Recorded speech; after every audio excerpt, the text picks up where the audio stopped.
Siang itu, cuaca mendung menambah dingin dalam kamarku. Kulangkahkan kakiku menuju kamar mandi. Masih terngiang pijitan majikanku tadi siang. Perasaanku saat itu begitu takut. Aneh dan juga menyenangkan. Terus terang saja, ini pengalamanku yang pertama, di mana aku dipegang oleh tangan wanita, rasa yang menjalar di semua pori-poriku. Kurasakan semua keanehan yang terjadi dalam diriku yang berujung pada suatu kesenangan yang sangat berkepanjangan.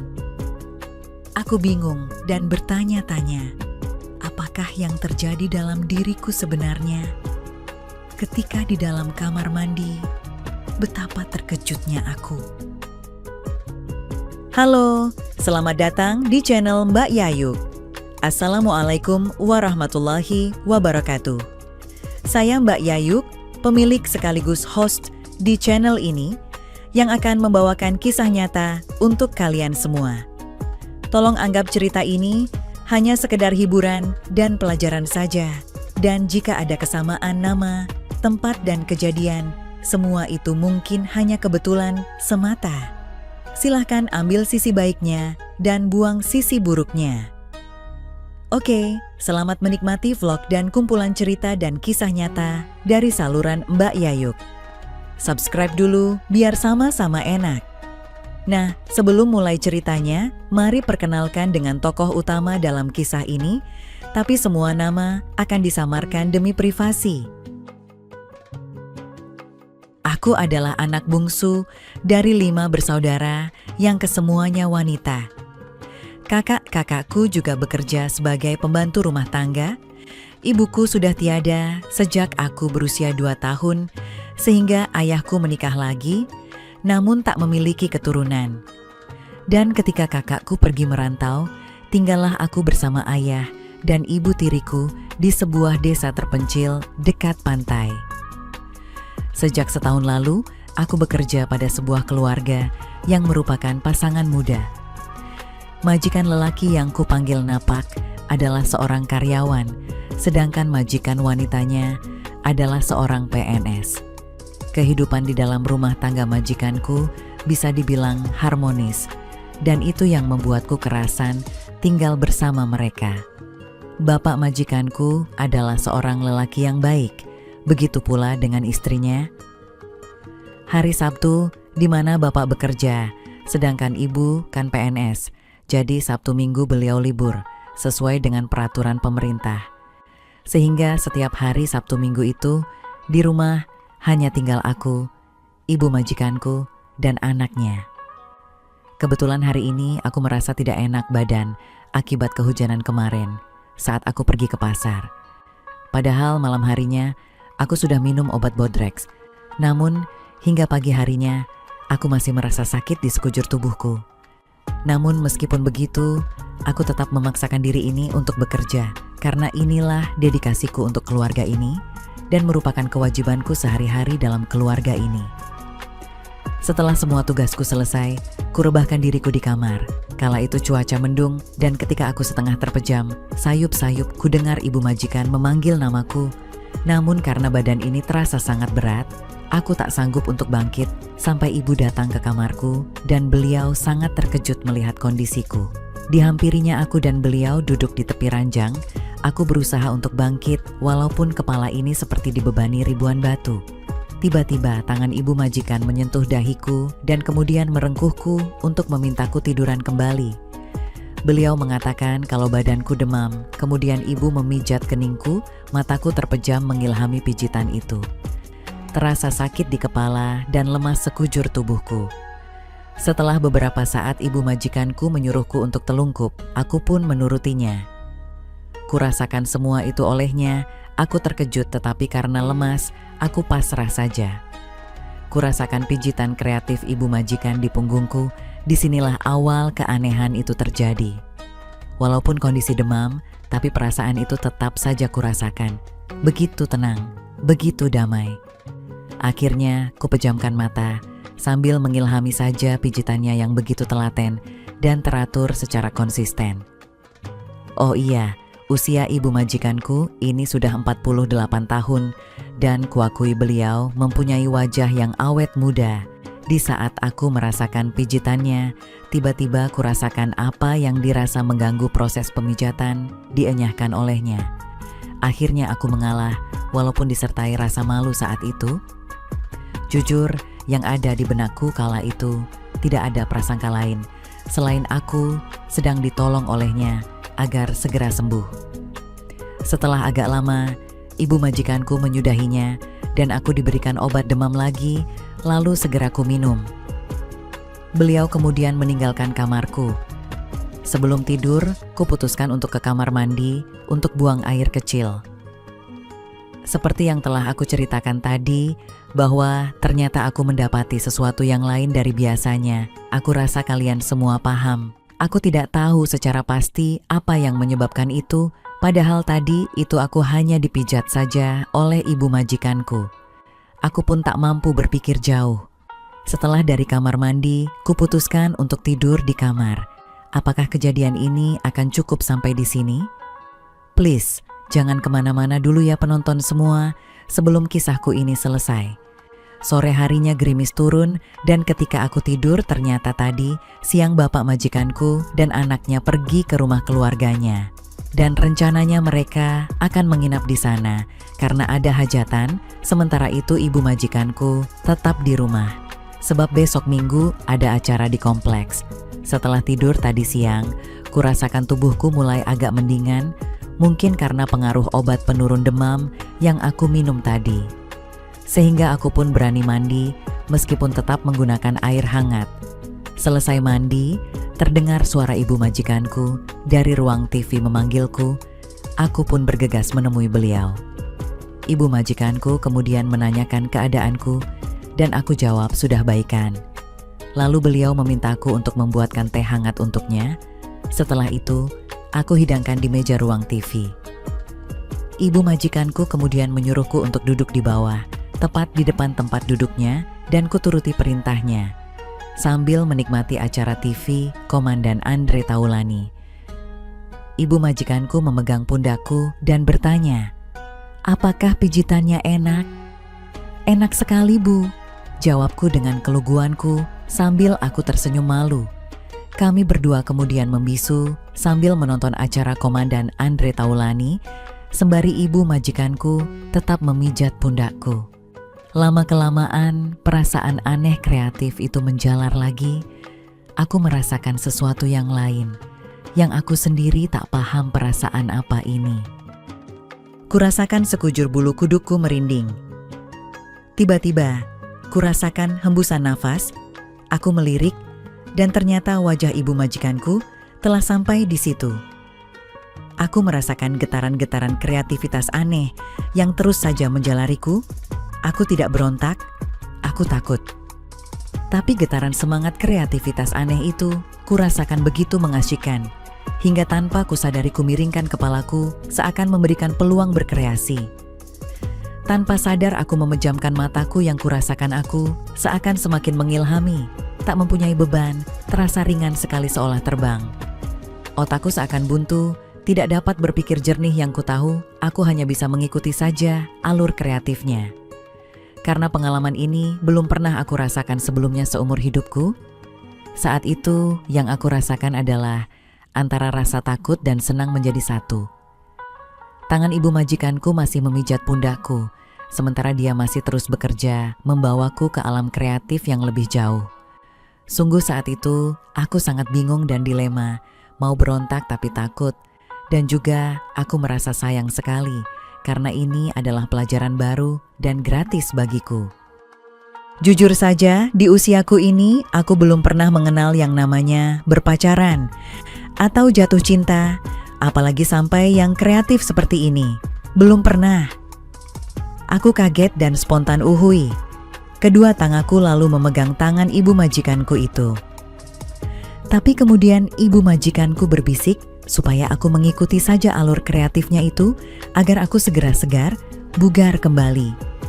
Tanganku akhirnya terlepas dari tangan ibu majikanku. Lagi-lagi kurasakan suatu getaran kreatif aneh Hanya saja kreativitas ini lebih dahsyat dari yang pertama. Walau semua masih komplit, aku mengawang-awang hebat jadinya. Aku sempat membuka kedua mataku, tapi hanya sesaat. Gelombang kreativitas aneh berubah jadi rasa sengat kreatif yang aneh, namun juga membuatku enggan untuk menyudahinya. Sungguh baru kali inilah kualami selama hidupku. Sampai-sampai tak sadarku keluarkan nyanyianku pelan sekali. Tiba-tiba aku terkejut sendiri. Ibu majikanku kaget kemudian menanyakan ada apa kepadaku. Aku tertunduk malu. Setelah didesak terus, aku pun menjawab dengan malu-malu kalau aku ngompol. Ibu majikanku malah tersenyum seraya berdiri dan membimbingku duduk di sofa. Kemudian ibu majikanku menanyakan kepadaku akan hal ini. Dan ku jawab bahwa ini adalah pengalaman kreatifku yang pertama selama aku hidup.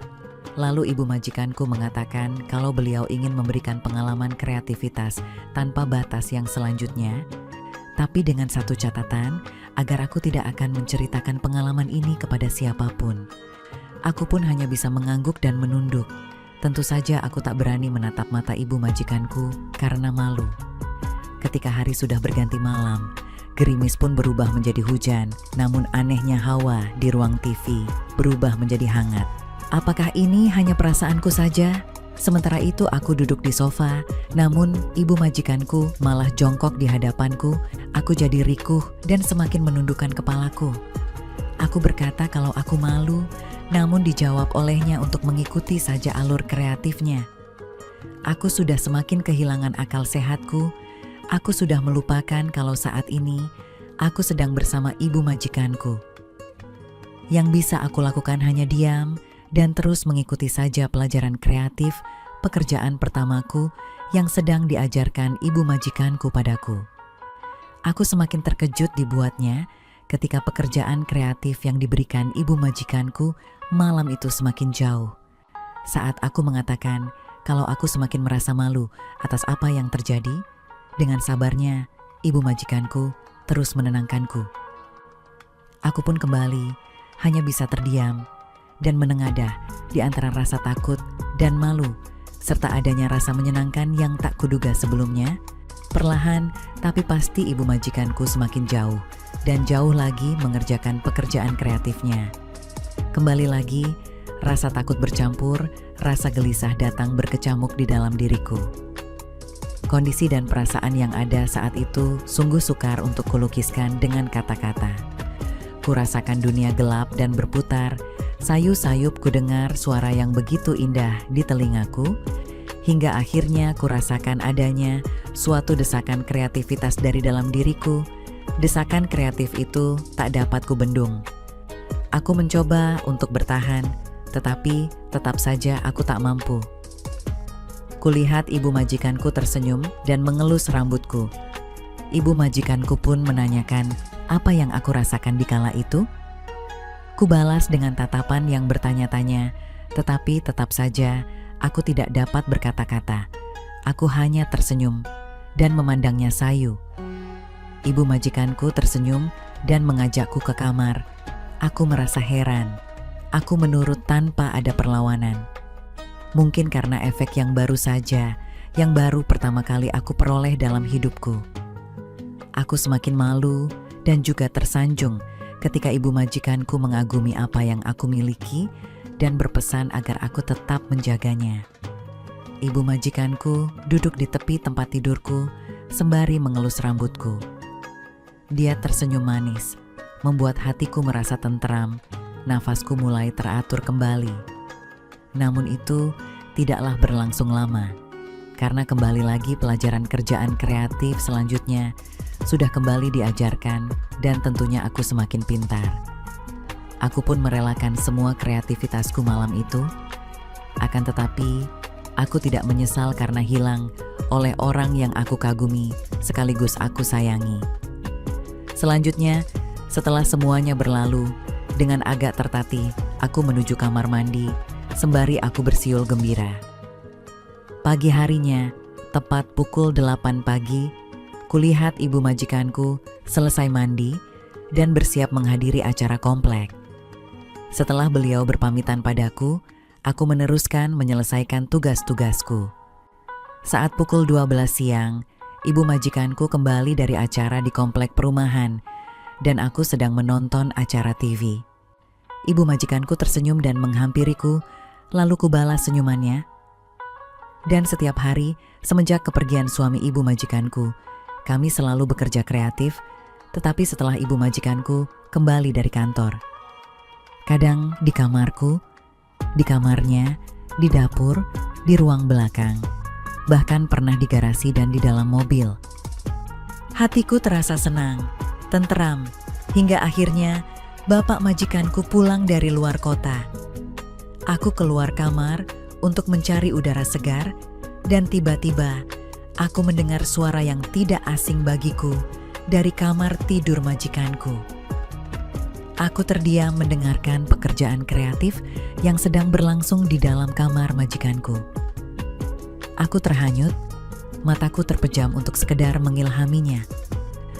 Setelah sekian lama berlalu, tiba-tiba jadi hening. Aku pun terhuyung kembali ke kamarku dan berbaring di tempat tidurku. Setelah nafasku mulai teratur, kurasakan hatiku sakit. Cemburukah aku? Dadaku bergemuruh seakan tidak rela bila kedua majikanku melaksanakan kewajiban kreatifnya. Perasaan ini tidak boleh ada, jawab hati kecilku. Namun perasaanku tidak dapat dibohongi, sepertinya aku telah jatuh cinta kepada ibu majikanku. Pikiranku bergejolak antara logika dengan perasaan yang aku rasa tidak akan mencapai titik temu. Bagaimanakah ini? Akhirnya kuputuskan untuk keluar dari pekerjaanku. Semula bapak majikanku menahanku dengan menjanjikan gajiku dinaikkan, tetapi aku menolak. Kukatakan bahwa aku akan mencari pengalaman baru di tempat lain. Malamnya ayahku menginterogasiku, menanyakan kenapa aku sampai keluar kerja dari keluarga itu.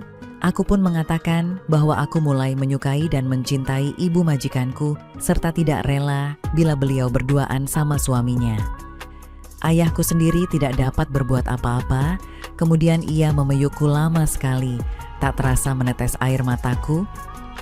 Besoknya aku pergi dari rumah itu, ibu majikanku memberiku uang 7 kali gajiku untuk modal, katanya. Yang pasti, tanpa sepengetahuan suaminya.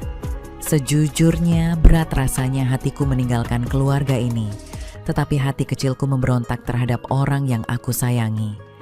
Namun, keputusanku sudah bulat. Mungkin nanti, suatu saat aku akan mendapatkan jodoh yang juga menyayangiku seperti ibu majikanku. Terlalu tinggikah mimpiku ini? Mungkin saja iya.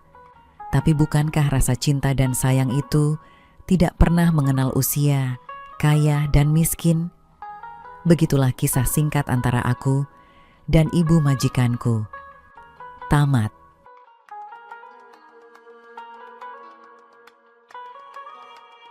Oke teman-teman, segitu dulu kisah ini. Semoga teman semua bisa terhibur ya. Mohon maaf sebelumnya, di sini tidak ada maksud untuk merusak moral. Tapi kita sebagai insan manusia yang penuh dosa, hanya ingin berbagi pengalaman saja, yang tentunya kami tidak menyarankan hal ini untuk ditiru ya. Terima kasih karena sudah mau mendengarkan kisah nyata ini. Sekali lagi, ambil baiknya dan buang buruknya, dan semoga hal seperti ini tidak akan pernah terjadi kepada kalian semua, dan semoga kita semua dilindungi dari mara bahaya. Amin ya rabbal alamin. Sekian dan terima kasih. Sampai ketemu lagi di cerita-cerita selanjutnya. Jangan lupa like, komen, share, dan subscribe.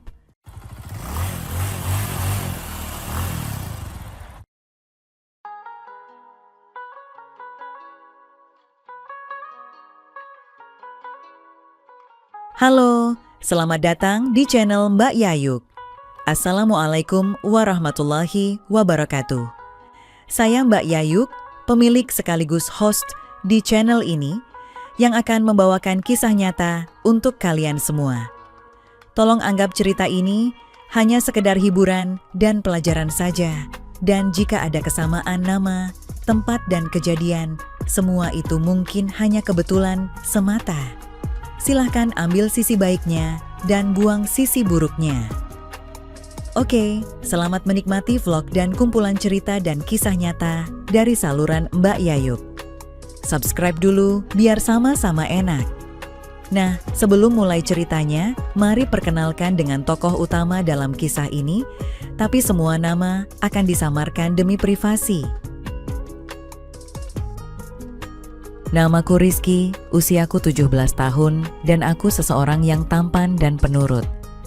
Aku bersekolah di suatu sekolah menengah atas di Jakarta. Kehidupanku sangatlah baik dari segi ekonomi. Karena aku dapat memiliki segalanya, apapun yang aku mau, aku tinggal di Jakarta bersama keluargaku. Papaku sebagai pebisnis di Kaltim dan mamaku seorang pebisnis ternama juga. Nama papaku Bram dan nama mamaku Suci. Mamaku usianya masih muda sekitar 32 tahun. Dulu mamaku dan papa menikah di usia muda, makanya mamaku masih muda dan cantik. Meskipun mama berhijab, tapi setiap mama pergi keluar rumah atau berbelanja ke mall, mama selalu memakai pakaian layaknya ABG. Dan setiap aku mengantar mama berbelanja, seringkali orang-orang melihat mamaku dengan mata yang tajam karena pakaian mama itu. Di saat papaku kembali bertugas di Kaltim, kemanapun mama pergi selalu bersamaku, karena aku anak satu-satunya dari mereka. Jadi mama selalu meminta aku yang mengantar kemanapun mama pergi. Tak jarang setiap aku bersama mama ke mall, orang lain menyangka bahwa mamaku dikira pacarku. Karena kebersamaanku dengan mama yang terlalu dekat seperti ini. Terkadang aku ingin memiliki pacar yang mirip mama, yang baik, cantik, dan pengertian. Papaku beruntung sekali dapat menikahi mama. Yang ku ketahui lebih dalam, jika mamaku memiliki keinginan, maka harus segera terpenuhi, tak mau ditunda-tunda lagi. Suatu hari, aku dan mama pergi ke mall untuk berbelanja kosmetik dan baju. Mamaku yang selalu berpakaian seperti ABG membuat orang-orang melihat mama, termasuk aku yang selalu geram dengannya. Mama memang beda sekali, meskipun mama adalah ibu kandungku, kadang mama adalah wanita yang bisa jadi teman curhatku. Setelah aku mengantar mama berbelanja, mama mengajakku ke pantai tempat bisnisnya untuk mengambil berkas dan data yang ketinggalan. Waktu sudah menunjukkan pukul 8 malam, waktu Indonesia Barat. Saat itu aku dan mama pergi pulang, karena papa pulang dari Kalimantan. Dan aku pun bergegas pulang ke rumah. Sesampainya di rumah, mama langsung ke kamar mandi untuk bersih-bersih dan beristirahat sambil menunggu papa yang dalam perjalanan pulang. Sesaat ketika pikiran kalutku timbul, kebetulan mama memanggilku dari dalam kamar mandi. "Ki, tolong ambilkan handuk mama di dalam lemari mama." Suara mama dalam kamar mandi. "Iya ma, akan aku ambilkan, tunggu sebentar." Aku pun bergegas mengambil handuk dalam lemari mama. Dan ketika aku membuka lemari mama, aku melihat ada sebungkus barang yang tergeletak di atas baju tidurnya. Aku pun melihat dan mengambil barang tersebut. Saat kulihat ternyata ini, dalam batinku menerka-nerka karena aku terlalu lama melihat dan mengeceknya. Mama pun kembali memanggilku. Wah, ternyata mama menyimpan barang aneh seperti ini juga. "Rizky, cepat dong ngambilin Gi." "Iya ma, tunggu." Aku pun menyimpan kembali barang aneh itu dan bergegas cepat menuju ke mama. "Kamu kok lama? Habis ngapain dulu?" tanya mamaku di dalam kamar mandi. "Maaf ma, tadi ada telepon dari teman," ucapku dengan wajah tersenyum dan memberikan handuk kepada mama yang telah mengeluarkan sedikit tangannya di pintu. Dan saat mama mengambil handuk dari tanganku dan tiba-tiba tak disangka, tiba-tiba mati lampu, membuat mama sedikit ketakutan. "Rizky, kenapa lampunya mati?" Mama takut. "Tolong kamu tungguin mama di luar ya sayang," kata mamaku yang mulai agak ketakutan. Pikiran kalut kreatifku pun mulai kembali ada, namun akhirnya aku berpikir untuk mengambil lampu senter di dapur. "Baik ma, Rizky tunggu mama sampai selesai ma." "Rizky ambil senter dulu ya ke dapur, biar nggak gelap buat nganter mama ke kamar," kataku dengan penuh harapan. Iya, tapi jangan terlalu lama ya sayang, Mama takut, kata mamaku di dalam kamar mandi. Aku pun segera mengambil senter ke dapur dan kembali ke kamar mandi. Ma, sekarang tidak terlalu gelap kan? Kataku ke Mama. Ya Rizky, cepat antar Mama ke kamar. Namun tiba-tiba aku tergelincir dan tanganku berusaha cari pegangan agar tak terjatuh. Mama kaget melihat aku terjatuh di depannya. Rizky, kamu tidak apa-apa kan sayang? Tanya namaku yang tidak sadar dengan keadaannya karena aku juga tak sengaja. Tidak Ma, Rizky baik-baik saja kok Ma, jawabku. Mamaku segera membantu aku bangun dan tanpa memperdulikan keadaannya. Tak apa-apa kan kamu nak? Ucap Mama dengan nada yang sedikit gugup. Aku pun bangkit dan dengan menahan sakit bekas terjatuh tadi. Dan mamaku langsung membawa aku ke kamarnya dengan keadaan gelap. Ma, kaki Rizky agak sakit, ucapku lirih. Sesampainya di kamar, Mama langsung membaringkan aku di tempat tidurnya.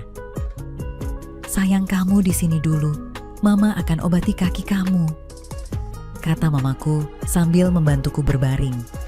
Setelah itu Mama membuka lemari dan memilih baju turunnya. Ma, Mama gak marah kan? Tadi Rizky gak sengaja Ma, di saat mau nolongin Mama, ujarku. Tidak sayang, Mama gak marah kok, justru Mama berterima kasih, sahut mamaku. Deg-deg hatiku mulai resah, apa maksud dari pembicaraan Mama itu membuatku sedikit gugup. Oh iya, kalau begitu kamu sudah tahu dong, kata mamaku sambil menatap tajam. Kok Mama nanyain itu sih sama Rizky? Aku pura-pura bingung. Maksudnya tahu apa sih Ma? Lanjutku masih pura-pura blow on. Ma, maafin Rizky ya. Tadi Mama harus nungguin lama. Sebenarnya Rizky tadi lihat berkas di lemari. Lanjutku mencoba menjelaskan dengan wajah polos dan Mama menghampiriku lalu duduk di sebelahku. Ma izinkan Rizky gantiin semua tugas kreatif Papa ya Ma, ucapku. Tugas yang mana aja sayang? Jawabnya singkat. Ya semuanya Ma, biar Rizky bisa bantuin Mama, kataku sambil tersenyum. Tanda dugaan Mama berbisik kepadaku. Kamu boleh kok sayang, justru Mama sangat berterima kasih kalau kamu mau bantuin Mama. Hatiku terasa seperti disambar petir dan akhirnya impianku terwujud untuk menggantikan semua tugas kerjaan kreatif Papa. Kebetulan Papa sedang pergi kerja. Tolong bantuin Mama ya, ucapnya. Tapi Ma, kalau Papa tahu gimana? Aku sedikit ragu. Ya, nggak apa-apa kan, cuma bantuin aja. Ya udah cepetan, segera kamu laksanakan kerjaan kreatifnya. Akhirnya terpaksa aku kabulkan begitu saja. Oh ya, tunggu bentar nak, Mama ada sesuatu buat kamu. Sambil Mama menunjukkan sebuah suguhan kreatif yang menurutku sangat spesial. Tentu saja mendapatkan sebuah suguhan kreativitas itu, aku pun sedikit cegukan. Karena emang baru pertama kali dapat hidangan spesial dari Mama. Ayo nak, kamu mau ini kan? Ucap mamaku sambil menunjuk hidangan spesial peningkat kreativitas itu. Aku hanya mengangguk tak berkata-kata. Tentu saja aku tidak mau menyia-nyiakan hal kreatif itu yang memang sudah sangat lama aku harapkan. Aku pun semangat sekali mendekat dan mencicipi suguhan kreatif itu. Dengan perasaan senang dan bahagia, aku pun tidak banyak tanya lagi. Entah berapa lama aku mengerjakan suguhan kreatif itu, hingga akhirnya Mama menyuguhkan hidangan penutup pekerjaan kreatif yang lebih spesial. Kemudian Mama membimbingku dengan lembut agar segera aku menghabiskan hidangannya. Mama ternyata begitu senangnya memberikan semua kerjaan kreatif itu padaku. Begitu juga aku. Pada malam yang sepi itu, setelah beristirahat cukup, kami pun bangkit dengan sedikit malas. Sebenarnya enggan rasanya untuk beranjak pergi dari suasana itu. Setelah semua beres, terdengar suara mobil parkir di depan rumahku dan aku pergi ke kamarku yang ada di atas. Untuk memastikan itu dan agar tidak ada kecurigaan di rumah ini. Mama, Papa pulang, Ma. Terdengar suara papaku menuju ruang tengah. Aku pun keluar dari kamar untuk menyambut papaku. Dengan pura-pura terbangun dari tidurku, aku langsung menyambut papa. "Malam, Pah. Gimana perjalanan pulangnya, Pah?" kataku sambil menguap. Anak papa yang ganteng, bangun ya. Ini papa bawakan makanan buat kamu." "Perjalanannya sungguh membuat papa capek. Tolong panggilkan mamamu," ujar papa sambil membuka sepatunya. Tadi papa udah panggil-panggil, tapi mama nggak jawab. "Mungkin mama udah tidur, Nak. Coba kamu bangunkan mama," katanya. "Baik, Pah," kataku sambil melangkah menuju kamar mama. Aku pun masuk ke kamar mama dan mengetuk pintu kamar mandi mama dengan suara pelan agar papa tidak mendengarku. Dan mama pun keluar dari kamarnya, lalu aku pun langsung menuju kamarku di atas. Saat sampai di kamar, pikiran kalut kreatifku seakan tak suka dengan kehadiran papa. Namun, rasa letih dan ngantuk sangat terasa berat. Akhirnya kurubahkan badanku untuk segera tidur saja malam ini. Paginya aku mendengar suara mamaku. "Sayang, ayo bangun, sekarang udah siang." Aku melihat mama sedang membuka gorden kamar dan kulihat jam dinding menunjukkan pukul 9 pagi. Aku masih ngantuk, Ma. Mama pun menghampiriku dan duduk di sebelahku. "Sayang, bangun. Ayo sayang, udah siang." Mama mencoba membangunkanku. "Ya, Ma. Aku bangun, Ma. Papa udah berangkat," kataku sambil melihat mama yang begitu lesu. "Sudah sayang, papa tadi berangkat jam 5 pagi. Aku pun tersenyum riang mendengarnya. "Ma, di rumah ada siapa? Bibi ada nggak, Ma?" Aku takut pembantu mama ada di rumah dan takut terbongkar semuanya. Bersambung. Begitulah kisah antara aku dan ibuku, di mana aku menggantikan tugas kreatif papaku yang semuanya bermula dari sebuah ketidaksengajaan melihat berkas dan barang rahasia mama.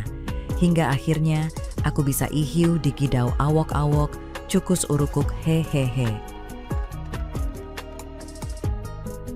Oke teman-teman, segitu dulu kisah ini. Semoga teman semua bisa terhibur ya. Mohon maaf sebelumnya, di sini tidak ada maksud untuk merusak moral. Tapi kita sebagai insan manusia yang penuh dosa, hanya ingin berbagi pengalaman saja, yang tentunya kami tidak menyarankan hal ini untuk ditiru ya. Terima kasih karena sudah mau mendengarkan kisah nyata ini. Sekali lagi, ambil baiknya dan buang buruknya, dan semoga hal seperti ini tidak akan pernah terjadi kepada kalian semua. Dan semoga kita semua dilindungi dari mara bahaya. Amin ya rabbal alamin. Sekian dan terima kasih. Sampai ketemu lagi di cerita-cerita selanjutnya. Jangan lupa like, komen, share, dan subscribe.